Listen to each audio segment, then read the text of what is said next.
आप सबों को नमस्कार। बिहार पुलिस की संख्या को बढ़ाने के लिए विगत 1.5 वर्षों में काफी प्रयास हुए हैं। विगत वर्ष 22,000 से अधिक आरक्षियों को नियुक्त किया गया और पिछले 1 वर्षों में उन सबों को प्रशिक्षित करा करके 1 महीने पूर्व प्रशिक्षणोपरांत अपने अपने जिला बल इकाई में योगदान दे चुके हैं। उसके बाद हमारा स्टेट पुलिस का स्ट्रेंथ लगभग 1,21,000 हो गया और अभी पिछले महीने 19,800 के लगभग 20,000 मोटा मोटी सिपाही योगदान कर चुके हैं और 17 अगस्त से उनका प्रशिक्षण प्रारंभ किया जाएगा। इसके अलावे अभी करीब 26,000 की नियुक्ति अलग अलग चरण में है। रिटर्न एग्जाम हो चुका है, उनका फिजिकल प्रोफिशिएंसी टेस्ट लिया जा रहा है। जैसे अभी 4,300 चालक के लिए रिटर्न एग्जाम हो गया है, उनका फिजिकल प्रोफिशिएंसी टेस्ट भी हो चुका है। अभी उनके वाहन चालन की जांच की जा रही है। इसी प्रकार से वायरलेस और अन्य इकाइयों में सब मिलाकर के करीब 26,574 की नियुक्ति विभिन्न चरणों में है और ये 1-2 महीने के अंदर 26,000 भी हमारे यहाँ योगदान कर लेंगे। तो हमारे पुलिस बल में पिछले 1.5 वर्षों में 50,000 से अधिक की नियुक्तियां की गई है और उनको प्रशिक्षण प्रदान किया जा रहा है। आपने देखा होगा अभी ज्ञान भवन में 131 पुलिस उपाधीक्षकों को नियुक्ति पत्र दिया गया है अभी 2 दिन पूर्व।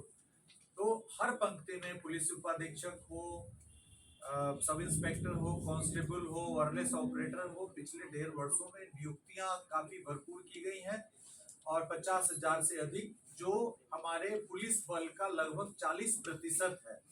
इतनी वृद्धि हम लोग नियुक्ति में लाए हैं।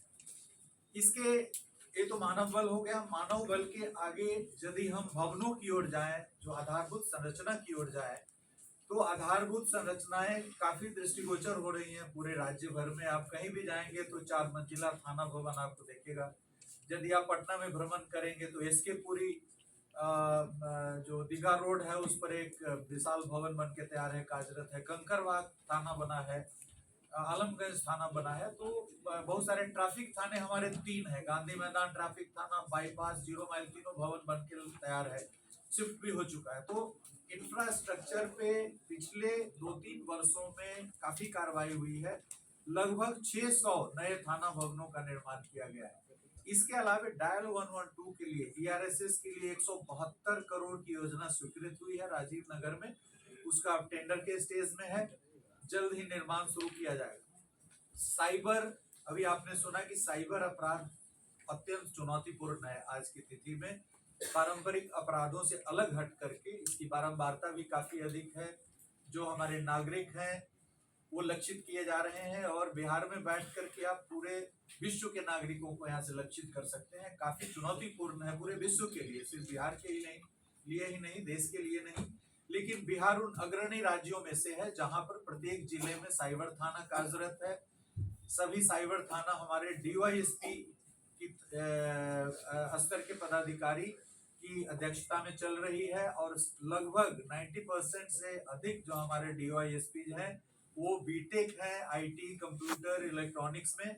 और वो साइबर के क्षेत्र में प्रतिदिन आप मीडिया में देखते होंगे कि गैंग्स का बस्टिंग हो रहा है और पैसे होल्ड हो रहे हैं, पैसे हम लोग वापस भी कर रहे हैं। लेकिन जिस तरह की चुनौती है उस चुनौती के अनुपात में अभी भी इसमें इंफ्रास्ट्रक्चर में काफी कुछ करने की जरूरत है।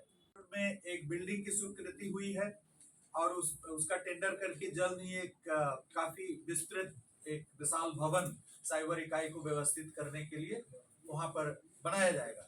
साइबर इकाई का गठन पिछले बार ही हुआ है, आर्थिक अपराध इकाई से पृथक करके साइबर का गठन किया गया है। और साइबर में अभी जो IG हैं, जो हेड कर रहे हैं साइबर विंग का, वो खुद आर्टिफिशियल इंटेलिजेंस में PhD किए हुए हैं IIT से, बीटेक भी IIT से किए हुए हैं।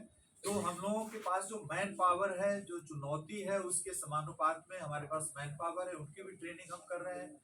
और साइबर अपराध में अन्य राज्यों की अपेक्षा बिहार दूसरे-तीसरे स्थान पे हमारा आता है। हर जिले में हमारा साइबर थाना है। प्रतिदिन हम लोग गैंग को बस्ट कर रहे हैं। 2023 से थाना कार्यरत हुआ है। पिछले 2 वर्षों में हम लोगों ने व्यापक उपलब्धियां हासिल की है। इसी प्रकार से आप सभी अवगत हैं कि नारकोटिक्स, नशा हमारे युवाओं को काफी विकराल रूप से ग्रसित कर रहा है। जो आप सभी जानते हैं कि 60% जो हमारे राज्य की जनसंख्या वो युवाओं से कॉन्स्टिट्यूट हो रही है। 2047 के विकसित भारत में युवाओं की महती भूमिका होगी। तो ये हमारे भविष्य है, इनको बचाना हम सबकी जिम्मेवारी है और सिर्फ पुलिस का कार्य नहीं है, बल्कि जितने सारे हितधारक हैं, समाज का एक एक व्यक्ति का दायित्व है कि युवाओं को हम नशा से बचाएं।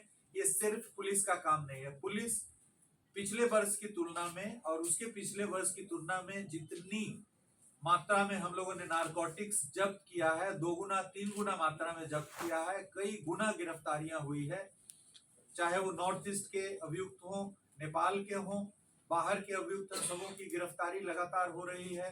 हीरोइन, स्मैक सब चीज जब्त हो रहा है, गांजा ट्रक का ट्रक गांजा जब्त हो रहा है।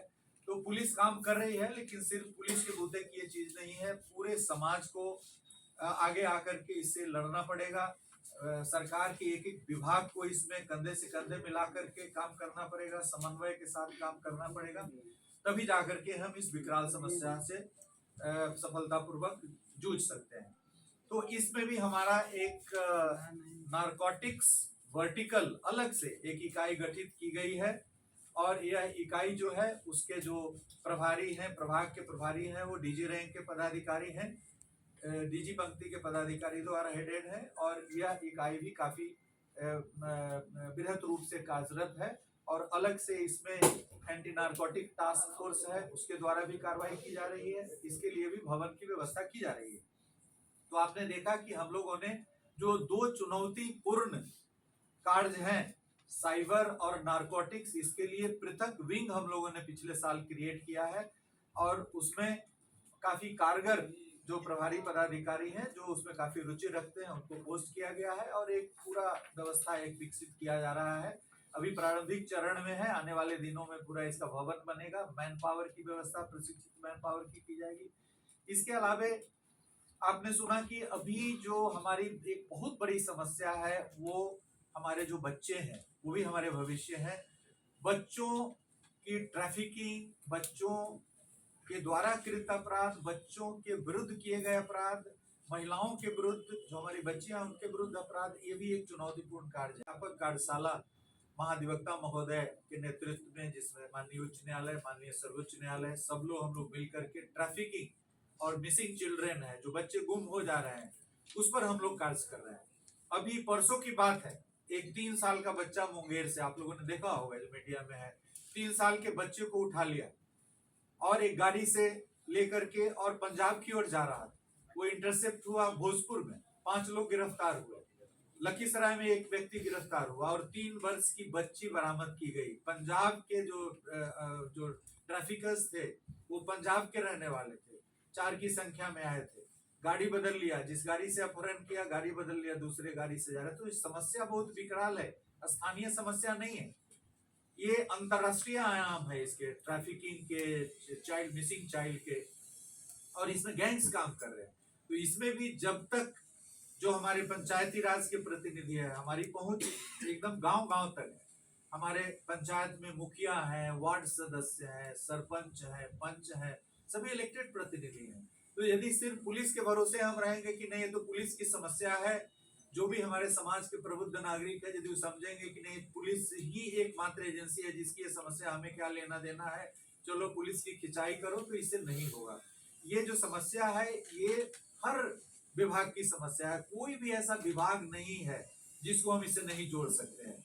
एक बच्चा बरामद हुआ, अब बच्चा बरामद हुआ, वो गरीब परिवार से बिलोंग करता है, उसकी शिक्षा, उसके परिवार का विकास, आर्थिक उन्नति, यदि ये सब नहीं होगी तो हम नहीं इस समस्या से जूझ सकते हैं। अशिक्षा, गरीबी, ये सब मूल कारण है इन सभी चीजों का। तो अशिक्षा और गरीबी जहाँ पे आएगी तो यहाँ शिक्षा विभाग से लेकर के लेबर डिपार्टमेंट और जितने सारे डिपार्टमेंट, हर डिपार्टमेंट, सोशल वेलफेयर डिपार्टमेंट, तो सरकार के हर विभाग की जिम्मेवारी बनती है। ये सिर्फ पुलिस की जिम्मेवारी नहीं है कि एक बच्चा गुम हो गया तो पुलिस उसको बरामद करके पुलिस क्या करेगी, उसको बरामद होने के बाद उसको प्रोड्यूस किया जाना है चाइल्ड वेलफेयर कमेटी में। चाइल्ड वेलफेयर कमेटी डिसाइड करेगा कि उस बच्चे का भविष्य कैसे होगा, कैसे शिक्षा ग्रहण करेगा, किस प्रकार से उसके परिवार की आर्थिक उन्नति मुकम्मल की जाएगी। तो जो भी समस्याएं हैं वो पुलिस केंद्रित समस्या आप मान सकते हैं, लेकिन पुलिस केंद्र में है, लेकिन उसके पश्चात हर नागरिक, हर पंचायती राज इंस्टीट्यूशन के प्रतिनिधि, जितने सारे अन्य प्रतिनिधि हैं, गैर सरकारी संस्थाएं, अब जैसे ट्रैफिकिंग की समस्या है, इसमें गैर सरकारी संस्थाओं की भी भूमिका काफी अच्छे ढंग से परिभाषित की गई है। जो चाइल्ड वेलफेयर कमेटी है उसमें सोशल मेंबर होते हैं, जुवेनाइल जस्टिस बोर्ड है उसमें सोशल मेंबर होते हैं, सोसाइटी से लिए जाते हैं, जो अपने क्षेत्र के काफी अग्रगण्य व्यक्ति होते हैं। तो ये जितनी सारी समस्याएं हैं इसमें सिर्फ पुलिस केंद्रित यदि हम समझ लें, पुलिस तक सीमित यदि छोड़ देंगे तो इसका निराकरण नहीं निकलेगा। तो ये अन्य समस्याएं हैं। आपने सुना कि गृह सचिव ने बताया कि जो हमारे परंपरागत अपराध हैं उसमें बेतहाशा कमी आई है। जैसे दंगा, मुझे स्मरण में सीआईडी में था, करीब 15-17 हजार प्रति वर्ष दंगा के कांड होते थे, जो अभी 100 में आ गया, 100 के करीब आ गए। अभी जून तक हम मैं देख रहा था 400 से 700 के करीब कांड दर्ज हुआ है। दंगा के कांडों में जो सड़क पे और कहीं कहीं पे जो आपस में भिड़ जाते हैं उसमें कमी आई है। हत्या के कांडों में यदि आप देखेंगे 2-3 दशकों पे देखेंगे काफी कमी आई है। करीब 6000 हत्या के कांड 90 के दशक में 95-96 के आसपास बिहार, जो अभी का बिहार है, झारखंड छोड़ के दर्ज होते थे। अभी घट करके वो 2024 पे आ गया, आधा से भी कम हो गया और हर साल कमी आ रही है। इस बार भी हम लोग अपेक्षा कर रहे हैं कि पिछले वर्ष 2025 की तुलना में 26 में भी हत्या के कांडों में कमी आई, लेकिन जदा कदा हत्या के कांड प्रतिवेदित हो जा रहे हैं। कारण आप देखेंगे प्रेम प्रसंग, जमीन विवाद, व्यवसायिक विवाद, परिवार के अंदर हत्याएं हो रही है। अभी एक घटना हुई जिसमें 6 वर्ष के बेटे को बाप ने मार दिया। कहीं कोई पति जो है पत्नी को काट काट करके कूड़ेदान में डाल दे रहा है। तो ये सब समाज की समस्याएं हैं। समाज के अंतर्गत, परिवार के अंतर्गत जो बहुत सारे जो डायनामिक्स हैं उस डायनामिक्स के तहत हो रहे हैं। पुलिस उसमें भी बखूबी से 6 घंटे 8 घंटे में हम लोग कांड का उद्भेदन कर रहे हैं। उद्भेदन के समय में आप सभी मानेंगे कि काफी कमी आई है। वैसा नहीं कि केस दर्ज हो गया 6 महीने तक पता नहीं चल पा रहा है। हम लोग जो भी गंभीर कांड है उसको रिकॉर्ड समय में उद्भेदित कर रहे हैं। फिर उसके बाद अनुसंधान के बाद सजा के क्षेत्र में भी लगातार वृद्धि हो रही है। पिछले साल जो आजीवन कारावास जितनी संख्या में हुई थी, अभी 6 महीने का जो ट्रेंड है, कम से कम 30% इस बार वृद्धि की संभावना है। पिछले साल 1200 हुआ था और अभी 6 महीने में करीब 800 आजीवन कारावास की सजा हम लोग करा चुके हैं। अभी जैसे ट्रैफिकिंग में देखा, एक बगहा में 2 महिलाओं को 3 महीने के अंदर अनुसंधान करके और उनको सजा दिलाया गया। मुंगेर वाला कांड जो अभी परसों हुआ है उसमें 3 वर्ष की बच्ची का करीब 6 घंटे के अंदर में हम लोग मुंगेर, लखीसराय, आरा से करीब 7 को पकड़ करके बच्ची को बरामद हुआ। तो पुलिस का काम काफी दुरूह कठिन है और हमारी पुलिस लगातार लगी। हम ये नहीं कहते हम आदर्श स्थिति मुकम्मल कर देंगे, लेकिन पूरा प्रयास कर रहे हैं और जनता का कदम कदम पे सहभागिता डिफाइन की गई है कानून में। हम किसी भी घटना स्थल पे जाते हैं वहां गवाहों की जरूरत पड़ती है। कुछ हमने सीज कर लिया, यदि गवाह नहीं होंगे उसका वैल्यू नहीं। कांड दैनिकी में जो हम लिखते हैं उसमें भी एक एक गवाह का बयान होता है, फिर कोर्ट में गवाह बयान। यदि जनता के नहीं, कोई जनता गवाही नहीं देगी, कोई जनता सीजर लिस्ट पे साइन, पूरा व्यवस्था बैठ जाएगी, पुलिस कुछ नहीं कर सकती। तो पूरे जो हमारी न्यायिक व्यवस्था है उसमें जनता की भूमिका प्रारंभ से लेकर के अंत तक परिभाषित की गई है। इसलिए ये जो अवधारणा है कि police is public and public is police, police और पब्लिक में कोई फर्क नहीं है। पुलिस को जो पावर है, जनता को 100% पावर दिया गया। आत्मरक्षा का अधिकार पुलिस को है, जनता को भी आत्मरक्षा का अधिकार है। हमारे पास सरकारी शस्त्र है, जनता भी लाइसेंस लेके शस्त्र रख सकती है। तो ये police is public and public is police, इसको चरितार्थ करने के लिए अभी हम जनता तक जा रहे हैं। अभी आपने सुना पुलिस दीदी का एक नया इनिशिएटिव, नया पहल हमारे माननीय मुख्यमंत्री जी के निर्देशन में चल रहा है। अभी कल ही हम लोगों ने 1500 स्कूटर का ऑर्डर दिया है जो 15-20 दिनों में आपूर्ति हो जाएगा। तो सभी हमारी जो महिला पुलिसकर्मी हैं, अभी जो 19,000 योगदान दी है उसमें 8,000 महिला पुलिसकर्मी है। अभी जो प्रशिक्षित हमारा 22,000 एनॉट सिपाही है उसमें 12,000 महिला पुलिसकर्मी हमारी बहनें हैं। तो उन सबों को पुलिस दीदी के रूप में वाहन के साथ, स्कूटर के साथ प्रतिनियुक्त किया जाएगा, ताकि हमारे जो विद्यालय हैं, हमारे जो महाविद्यालय हैं, हमारे जो विश्वविद्यालय परिसर हैं, वहाँ पे हमारी बहनें, हमारी बच्चियां पूर्णतः सुरक्षित रहें। उन सबों को वहाँ पे तैनाती की जाएगी। दिया है जो 1 महीने के अंदर में आ जाएगा, और उसको हम सप्लीमेंट करेंगे महिला पुलिस पदाधिकारी वगैरह। तो महिला सुरक्षा के क्षेत्र में अभी जो हम लोग आगे बढ़ रहे हैं, काफी महत्वपूर्ण कदम उठा रहे हैं, जो 1-2 महीने के अंदर में काफी व्यापक रूप से परिलक्षित होगा सामाजिक धरातल पे। अभी हम लोगों ने एक विधि पालक युवक इनिशिएटिव स्टार्ट किया 1 महीने पहले। विधि पालक युवक में लगभग 2,80,000 विद्यार्थियों तक स्कूल और कॉलेजेस में हम पहुंचे हैं। वहां पर हम लोग चेतना जागृत कर रहे हैं अपने बच्चों में, अपने युवाओं में, कि कानून का पालन करना अति आवश्यक है। प्रत्येक व्यक्ति, भारत का प्रत्येक नागरिक कानून से बंधा हुआ है। Rule of law, good governance का एक बहुत बड़ा पिलर है। और नशा का जो प्रचलित हो गया है, नशा पर हम लोग उनको जागरूक कर रहे हैं कि नशा जानलेवा है, आपके भविष्य को खा जाएगा, आपके परिवार को खा जाएगा।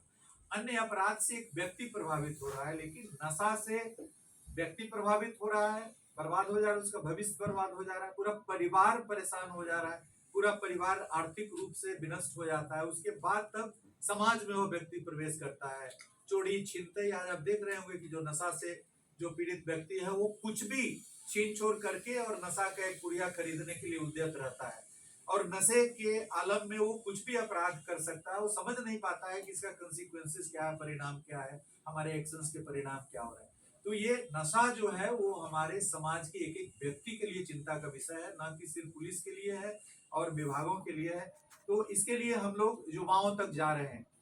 हमारे जो पुलिसकर्मी हैं वो 2,80,000 के करीब विद्यार्थियों के बीच गया है, और यह कार्यक्रम हमारा जारी रहेगा। इसके बाद हम लोगों ने जो बच्चे हमारे जो तस्करी का शिकार हो जा रहे हैं, उसके लिए नया सवेरा 1.0, 2.0, 3.0 भी हम लोगों ने चलाया है। उसमें भी हमारी बड़ी उपलब्धि हुई है। तो बच्चों के विरुद्ध अपराध, महिलाओं के विरुद्ध अपराध, जो पॉक्सो एक्ट है, उसमें हम लोग काफी तेजी से सजा करा रहे हैं, और 700 से अधिक अभियुक्तों को सजा कराया गया है। तो जो भी अपराध हैं, गंभीर अपराध है जिसे समाज उद्वेलित हो उठता है, उसको हम लोग काफी लगन के साथ अनुसंधानित कर रहे हैं, लोगों को सजा दिला रहे हैं। इसके अलावा अभी बहुत सारे हम कार्य कर रहे हैं, और उन कार्यों को देखते हुए इसी वर्ष हम लोगों को प्रेसिडेंट कलर अवार्ड किया गया है। प्रेसिडेंट कलर बहुत पुरानी, कोई नया प्रावधान नहीं है। जैसे कई राज्यों को आजादी के तुरंत बाद मिल गया था, यूपी को हमें लगता है 1954 में ही मिल गया। बिहार को इस बार प्रेसिडेंट कलर अवार्ड मिला है, और इसको काफी धूमधाम से हम लोग तैयारी कर रहे हैं। राष्ट्रपति, उपराष्ट्रपति या माननीय प्रधानमंत्री या गृह मंत्री, ये 3-4 जो माननीय जो हैं वो इस अवसर पर प्रेसिडेंट कलर आकर के अवार्ड करते हैं पुलिस को। तो प्रेसिडेंट कलर अवार्ड मिला है आज ही। कल जो हम 15 अगस्त के अवसर पर हमारे 18 पुलिस कर्मियों को विभिन्न प्रकार के पुरस्कार मिले हैं। वीरता पुरस्कार, गैलेंट्री पुरस्कार, डिस्टिंग्विश मेडल, मेरिटोरियस मेडल। और इसमें यह हमें हर्ष हो रहा है कहते हुए कि इसमें सिपाही की संख्या सबसे अधिक है, हवलदार की संख्या, इंस्पेक्टर को गैलेंट्री मिला है, सब इंस्पेक्टर्स हैं, डीवाईएसपी हैं, एक एसपी जो महिला एसपी हैं उनको भी डिस्टिंग्विश सर्विस मिला है, एक आईजी है उनको डिस्टिंग्विश सर्विस मिला है। तो पूरे देश भर में बिहार में 18 पुरस्कार मिला है, और हमें लगता है 1 या 2 स्टेट हैं जिनको हमसे 1 या 2 ज्यादा पुरस्कार मिला है। तो हमारे जो पुलिसकर्मी हैं जो अच्छा कार्य कर रहे हैं उनको हम लोग पुरस्कृत भी कर रहे हैं। 7 पुलिसकर्मियों को कल 51,000 का पुरस्कार दिया जाएगा जो बेहतरीन कार्य कर रहे हैं पुलिसिंग के क्षेत्र में। इसको यहाँ पे आपके सामने प्रस्तुत करने का अवसर नहीं है। हम लोगों ने बहुत सारे जो बड़े जिले हैं वहाँ पे सिटी एसपी, रूरल एसपी का प्रावधान किया है। कई जगह हम लोगों ने पोस्ट भी किया है, मधुबनी वगैरह जो बड़े जिले हैं वहाँ पे ग्रामीण एसपी का पोस्टिंग किया है। बहुत सारे हाँ जोन, अभी जो पहले हमारा जोनल सिस्टम था, बीच में हम लोगों ने जोनल सिस्टम को हटा करके और रेंज सिस्टम जो पहले से था उस पर किया था कि इसका क्या प्रतिफल होता है। तो हम लोगों ने फिर समीक्षा करके पाया कि नहीं, जोनल सिस्टम रहना चाहिए क्योंकि इसके कई फायदे हैं। तो तो जोनल सिस्टम को भी हम लोग पुनर्स्थापित करने जा रहे हैं। तो जो स्ट्रक्चरल चेंजेस हैं पुलिस हायरार्की में, पुलिस संगठन में, उस पर भी हमारा ध्यान है, लगातार रूप से हम लोग कर रहे हैं। वाहनों की संख्या हर 2-4 महीने पे हम लोग जो पुलिस में नए वाहन हम लोग क्रय कर रहे हैं उसका फ्लैगिंग ऑफ किया जा रहा है। अभी करीब 70-80 जो बड़े वाहन है उसका फ्लैगिंग ऑफ पिछले महीने ही माननीय मुख्यमंत्री के कर कमलों से किया गया था। आपने यह सुना कि नक्सल के क्षेत्र में जो आज से करीब 20 साल पहले पूरा बिहार दहल रहा था। 2005 में जहानाबाद को लीजिए तो नवंबर माह 2005 में जेल ब्रेक कांड हुआ। मोतिहारी में दिन में 1 बजे मधुबन में थाना पर हमला, अंचल गार्ड पे हमला, सभी बैंक के पे हमला हुआ था। दिन के 1 बजे मोतिहारी जैसे प्लेन एरिया में हजारों नक्सली मिलकर के वहां पे घटना को अंजाम दिए थे। 2005 में ही मुंगेर में जो केसी सुरेंद्र बाबू हमारे मुंगेर एसपी थे, लैंड माइन ब्लास्ट में उनके सहित 7 लोग उड़ गए थे। तो 2005 मतलब 21 साल पहले जो हमारा आज का बिहार है उसमें किस प्रकार की भयावह स्थिति थी, 2005 की 2-3 घटनाओं से हम आपको बता रहे हैं। आज एक जो 2-4 लोग बचे हुए थे, इस वर्ष के जनवरी में हम लोगों ने मुंगेर के जो मुंगेर हील्स हैं, भीम बांध एरिया से, पैसरा एरिया से, वहां से हम लोगों ने सरेंडर करा करके और बिहार से पूर्ण रूप से जो लेफ्ट विंग एक्सट्रीमिज्म था उसका उन्मूलन किया जा चुका है। और इसके लिए बिहार की सराहना माननीय गृह मंत्री के द्वारा छत्तीसगढ़ में हाल ही में आयोजित एक फंक्शन में किया गया था।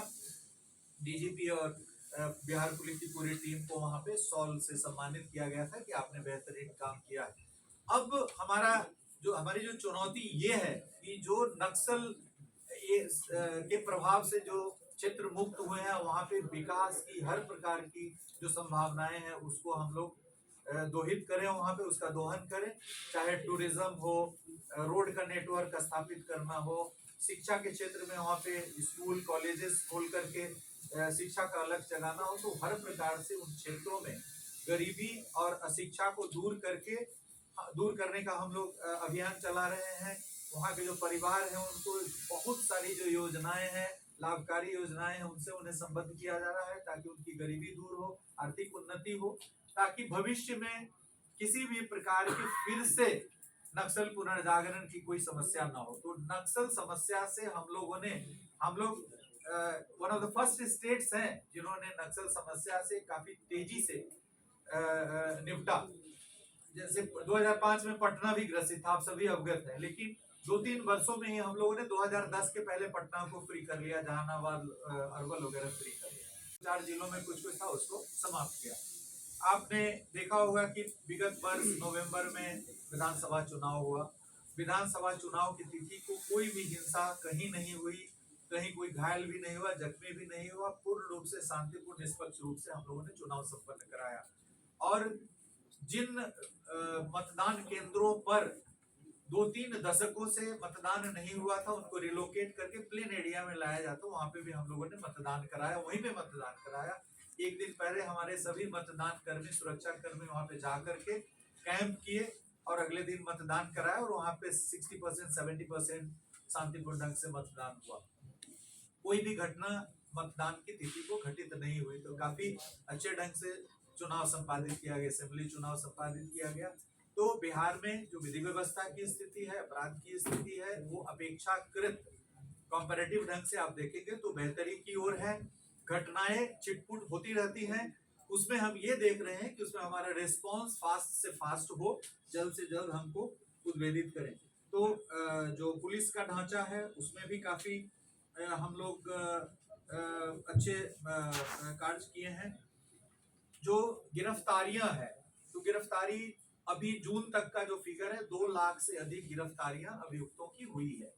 पिछले साल लगभग 3,85,000 किए थे। तो अभी जो हम लोगों ने जो प्रोजेक्ट किया है कि हम लोग साल के अंत तक पिछले साल जितनी गिरफ्तारी हुई थी उसके पिछले साल हुई थी उससे कम से कम 15 से 20% अधिक संख्या में अभियुक्तों को गिरफ्तार कर पाएंगे। जो कांड दर्ज हो रहे हैं उसका निष्पादन कालबद्ध हो, इसके लिए भी हम लोग काफी अभियान चला रहे हैं।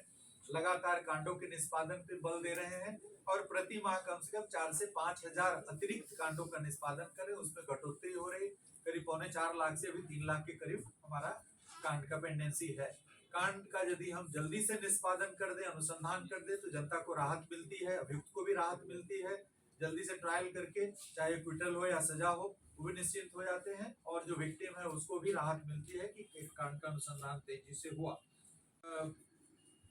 वामपंथ से लेकर के पारंपरिक अपराध, साइबर अपराध, नारकोटिक्स, इन सभी क्षेत्रों में हम लोगों ने काफी प्रयास किया है, हमारे पुलिसकर्मी प्रयास किए हैं कि हम अच्छा प्रदर्शन करें। हमारे जो डॉग स्क्वाड है, उसके डॉग स्क्वाड को भी जो 69 Akhil Bharatiya police duty meet हुआ उसमें मेडल मिला है। हमारे जो हॉर्स का जो दस्ता है, MMP है, उसको भी मेडल मिला है। विधि विज्ञान प्रयोगशाला का हम लोग एक बड़ा नेटवर्क स्टैब्लिश कर रहे हैं। करीब 13 विधि विज्ञान, 4 हमारा कार्यरत है, 9 विधि विज्ञान प्रयोगशाला का बिल्डिंग बन गया है, उसको हम लोग उपकरण देकर के सुसज्जित कर रहे हैं। और फोरेंसिक्स का उपयोग करीब 5 गुना बढ़ा है इधर पिछले 2 वर्षों में।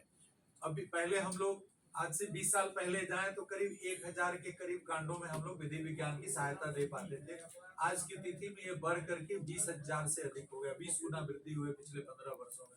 विधि विज्ञान की हर घटना, गंभीर घटना में हमारी विधि वैज्ञानिक की टीम जाती है घटना स्थल पे और साक्ष्य संकलन करती है। इससे हमें सजा कराने में भी सहायता मिल रही है। तो मुख्यतः मैं ये कहना चाहता हूँ कि बिहार पुलिस पेशेवर ढंग से अपनी दक्षता बढ़ाने के लिए, प्रशिक्षण क्षमता बढ़ाने के लिए भी कार्यरत करे। राजगीर में हम लोग 4000 क्षमता का प्रशिक्षण केंद्र डेवलप कर रहे हैं।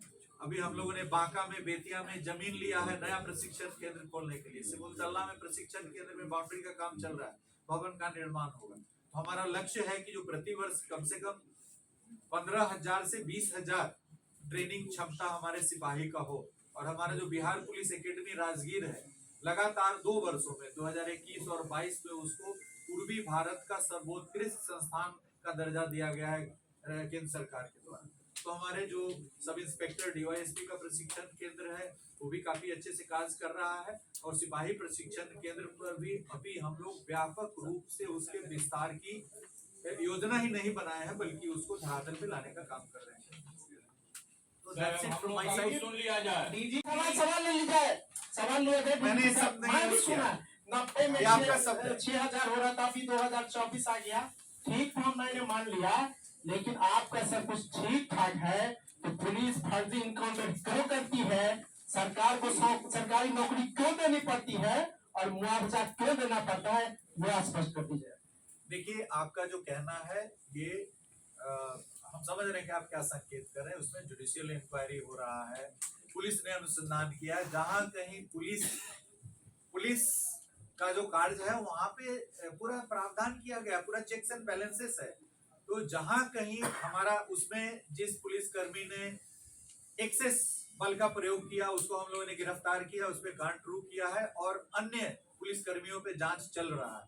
तो ये आपका ये कह देना, जो भी पुलिस को अधिकार है राइट टू सेल्फ डिफेंस में आत्मरक्षा का अधिकार दिया गया है, और पुलिस को यदि आत्मरक्षा का अधिकार नहीं है और गंभीर यदि चुनौतीपूर्ण समस्या में यदि पुलिस के जान पे खतरा है तो फायर करना पुलिस के प्रावधान में, CRPC में और हर प्रकार के SOP में लिखा हुआ है। ऐसा यदि नहीं रहेगा कि पुलिस को गोली ही नहीं चलाना है, तो इतना बड़ा जो पुलिस के पास जो व्यवस्था की गई है उनको प्रशिक्षित किया जा रहा है आर्म्स वगैरह में, तो इसलिए किया जाता है कि यदि उस तरह की समस्या उत्पन्न होती है, परिस्थिति उत्पन्न होती है, तो उसमें उनको चलाना है। जैसे आप CRPC में यदि जाएंगे तो CRPC में लिखा हुआ है कि यदि कोई अनलॉफुल असेंबली जमा होती है कहीं पे भी तो उसको पहले वार्निंग देना है, वार्निंग देने के बाद टीयर गैस चलाना है, टीयर गैस चलाने के बाद लाठी चलाना है, लाठी चलाने के बाद गोली चलाना है। अच्छा, तो DGP साहब जब इतना सिस्टम है तो एक सेकंड सुना जाए, हमें सुना जाए। पुलिस में अनलॉफुल असेंबली को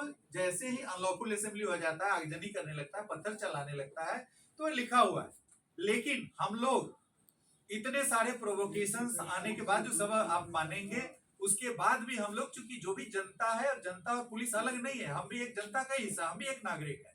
हम ऐसा नहीं कि हमारा सिटीजनशिप खत्म हो गया, हम वर्दी पहन लिए, तो हम भी एक नागरिक है, हम भी समाज में रहते हैं, हमारा भी परिवार है। इसलिए हम लोग ऐसे ही जहां परिस्थितियां रहती है टीयर गैस चलाने की, लाठी चलाने की, गोली चलाने की, 100 में 99 जगह पे हम लोग कोशिश कर रहे हैं कि हम अपने ऊपर जख्म सह करके और जनता के जान को बचाने का काम किया। इसमें कोई हमें दिनारा बताने की जरूरत नहीं है। दिनारा में अजीत तिवारी के घर पर जो हमला हुआ, वहाँ की पुलिस 6 घंटे में वहाँ पर दोनों अभियुक्तों को गिरफ्तार कर लिया गया। 6 घंटे के अंदर पुलिस थी, जब उनका घर फूंका जा रहा था तो गोली पुलिस क्यों नहीं चलाई? आज आपको सिवान में AK-47 से गोली क्यों चलाई? AK-47 चलाना लॉ एंड ऑर्डर में वर्जित है। जिसने चलाया वो उसी समय सस्पेंड हो गया और उसके बाद हम लोगों ने व्यापक रूप से निर्देश दिया है। देखिए, कोई भी संस्था है या कोई भी ऑर्गेनाइजेशन है, वहां पे एक व्यवस्था नहीं तो सस्पेंशन की व्यवस्था ही नहीं रहती। ऐसा रहता है विभाग तत्क्षण बिना किसी के निर्देश पर कार्रवाई करता है। 18/8/26 को आपको मसौढ़ी में SDM के यहाँ थाना बुलाया जा रहा था। धनलवा थाना के SDM 2 घंटा बैठे रहे, बुलाते रहे, आपका थाना प्रभारी वहाँ नहीं गए। सर पत्रकार बंधुओं देखिए, का अनुरोध है कि एक घटना के संबंध में आज ये जो एनुअल प्रेस कॉन्फ्रेंस है, मैं ये कहना चाहूंगी कि ये वार्षिक प्रेस ब्रीफिंग है। एक घटना पे, इंडिविजुअल घटना पे अभी आपकी पुलिस, आप यहाँ से सब आपका आमंत्रण है मेरे कार्यालय में, आप आइए। आपका एक घटना के बारे में हम जवाब देंगे। बट लेकिन आपका थाना पुलिस आप लोगों का बात सुनने के लिए तैयार नहीं है। SDM बुला रहा है थाना को, 1 महीना पहले से मीटिंग रखा हुआ, आपका थाना प्रभारी नहीं पहुंचा। आप जिस घटना के बारे में करें उस पे हम आप हमसे वार्ता करिए, अलग से हम बात करेंगे इस पर। आगे DM थाना प्रभारी को पत्रकार बंधु से अनुरोध है कि हमारी बात सुने। प्लीज नेक्स्ट आपका हो गया प्लीज अन्य लोगों को भी अवसर प्रदान करिए। डिजिटल फ्रॉड काफी बढ़ा हुआ है, आपको परेशान है और इसको सुनवाई नहीं हो रही सर। कई लोग देखिए, मैंने आपको साइबर के बारे में बताया, एक नई चुनौती है और पूरे देश में मैं आपको बता रहा हूं कि सबसे अधिक FIR हम लोग दर्ज कर रहे हैं। 7000 से अधिक FIR दर्ज कर रहे हैं। हर जिले में हमारे थाने हैं। जो रिकवरी है, जो पैसे होल्ड करके वापस दिलाने का जो प्रतिशत है, पूरे देश में हमारा 16% है, सबसे अधिक है। तो ऐसा नहीं है कि ये समस्या सिर्फ बिहार फिसड्डी है और अन्य जगहों पे, अन्य देशों में, अन्य राष्ट्रों में आप जाकर के देखिए, पूरा राष्ट्र परेशान है। तो ये साइबर की जो समस्या है, मैंने शुरू में ही कहा कि साइबर एक बड़ी चुनौतीपूर्ण समस्या है और इसमें बिहार उन अग्रणी राज्यों में है। हमारा जो NCRP जो हमारा पोर्टल 1930 है, 1930 पे हमारा जो दर्जनों लोग, 30 से अधिक लोग लगातार 24 घंटे कंप्लेंट सुनते हैं। जो FIR दर्ज करने का मामला है उसमें FIR दर्ज हो रहा है, अनुसंधान हो रहा है। हाँ, मैं ये कहूंगा कि जो तंत्र विकसित हुआ है पिछले 2 वर्ष पुराना है, 2023 के बाद से थाना गठित हुआ है, जो समस्या आ गई है उसके बाद। तो ये इसमें और बढ़ोतरी की, पिछले साल हम लोगों ने बताया आपको कि वर्टिकल गठित किया है, जो आर्टिफिशियल इंटेलिजेंस PhD के वो IG हमारे हैं, वो लगातार इस पे कार्रवाई कर रहे हैं। लेकिन जैसे अभी एक आया, अभी हम लोगों ने लिखा है एयरटेल, एक ID पर 50-100 सिम निर्गत हुआ है, 9 से ज्यादा नहीं देना है सिम। तो इसमें अब सिम देने वाला आप यदि कहीं पे जा रहे हैं, POS पे जा रहे हैं, आपका जो जितने सारे जो IDs हैं, जो आधार है, ये सब, इसमें हम लोगों ने करीब 100 FIR दर्ज किया है फर्जी आधार बनाने वालों पे। पूरा जो नेपाल का क्षेत्र, सीमावर्ती क्षेत्र है, उसमें एक व्यक्ति बैठा हुआ है और ऐसा नहीं है कि आप लोग गांव के जो लोग हैं, मुखिया सरपंच, किसी को पता नहीं कि कौन व्यक्ति क्या कर रहा है। तो हम लोग, पुलिस जो है ऐसे लोगों को लगातार अपने दायरे में ला रही है और साइबर अपराध के प्रति बिहार उन अग्रणी राज्यों में है जहां पे काफी काम यहाँ पे हो रहा है और इसकी सराहना है। जैसे मैं आपको बता दूं, सुपौल में पिछले वक्त हम लोगों ने एक सिम बॉक्स उद्भेदित किया। पूरे देश में बिहार पहला राज्य था जो सिम बॉक्स टेक्नोलॉजी को उद्भेदित किया। एक लड़का इंटर पास सुपौल के गांव में बैठ करके प्रतिदिन 25,000 कॉल कर रहा था, पूरे राष्ट्र विश्व भर में, अमेरिका, इंग्लैंड, सब जगह कॉल कर रहा था, 25,000 कॉल कर रहा। और वो इंटर पास एक लड़का थाईलैंड गया, वियतनाम गया, वहां से इक्विपमेंट लाया, चाइनीज के सहयोग से, नेपाल के सहयोग से, और वो अपना पूरा इंस्टॉल करके 3 मंजिला मकान में और 10 से 11 करोड़ रुपया 2 साल में कमाया। क्या उसके घर वालों को पता नहीं था, गांव वालों को पता नहीं था कि वो क्या काम कर रहा है? तो हमारे ये कहना, मैंने शुरू में भी बताया कि ये सिर्फ पुलिस पे गोली दागने की चीज नहीं है। पूरे समाज को यदि कोई चुनौती, समाज के लिए चुनौती है, डिजिटल अरेस्ट है या डिजिटल क्राइम है, इसे पुलिस ही उसके इफेक्टेड नहीं और पूरा समाज इफेक्टेड हो रहा है। यदि समाज इफेक्टेड हो रहा है तो पूरे समाज को आगे चल करके इसको करना पड़ेगा। 3 महीना लगा वहां पर जाने में, बाद में हमें पता चला कि नहीं नहीं, सबको पता था, पूरे गांव को पता था कि ये लड़का जो है अचानक करोड़पति हो गया 2 साल के अंदर। तो समाज के अंदर हर व्यक्ति का दायित्व है कि यदि उसको पता चलता है कि कोई अपराध घटित हो रहा है, उसके संज्ञान में सीआरपीसी आईपीसी सब में लिखा हुआ है कि उसको सूचना देना है। लेकिन यहाँ सिर्फ पुलिस पर यदि हम केंद्रित रहेंगे तो जो 100% सफलता नहीं मिलेगी। नहीं नहीं, आपके यहाँ ग्रामीण कार्य विभाग में घोटाला हो रहा था, उसका लिखित आपको दिया गया, आपने विजिलेंस को भेजा, विजिलेंस ने फिर उसी विभाग को घोटालेबाज को भेज दिया कि आप जांच करके हमको दें। ये कैसे चलेगा ये बताइए। आप आईजी को लिखते हैं, आईजी जांच नहीं करते हैं। आप 6 महीना पहले आपका पीसी हुआ था जिसमें महिला एक बच्ची गायब हुई थी हवाई अड्डा थाना से, आपके यहाँ से आदेश गया, आज तक वो बच्ची रिकवर नहीं हुई। देखिए आपके आदेश के बाद देखिए आप सिर्फ सिंगल मामले पे आ रहे हैं, सिंगल मामले पे हमारे ऑफिस में आइए। सामूहिक मामला कोई है बताइए। इसमें 35 साल तो आप ही लोगों के बीच था ना। ठीक है, प्रश्न और आप लोगों ने बना, उसके बाद उसको हम ट्रेनिंग दे रहे हैं, ट्रेनिंग के बाद भी नहीं सुधर रहा है। 35 साल आप लोगों ने क्या सिखाया? प्रश्न और ऐसे जो भी मामले आ रहे हैं तत्क्षण आप एक मामला बता दीजिए कि कहीं पर पुलिसकर्मी ने कानून भंग किया हो और उसको कार्रवाई होने में विलम्ब हुआ हो। अभी 2 दिन पहले सहरसा में एक लेडी सब इंस्पेक्टर का डीआईजी को हमें पता चला कि एक जो स्मैक तस्कर है उससे बात कर रही है। Immediately she was suspended. Police विभाग में चाहे डीवाईएसपी हो, सब इंस्पेक्टर हो, इंस्पेक्टर हो, कोई भी हो, 1 दर्जन करीब डीवाईएसपी सस्पेंड हुए हैं हमारे 1.5 साल के अंदर में। सर जिज्ञासाओं की संभावनाएं हमेशा रही। आप पूरा कल आइए हमारे पास, आज भी आ सकते हैं, आज भी आ सकते हैं।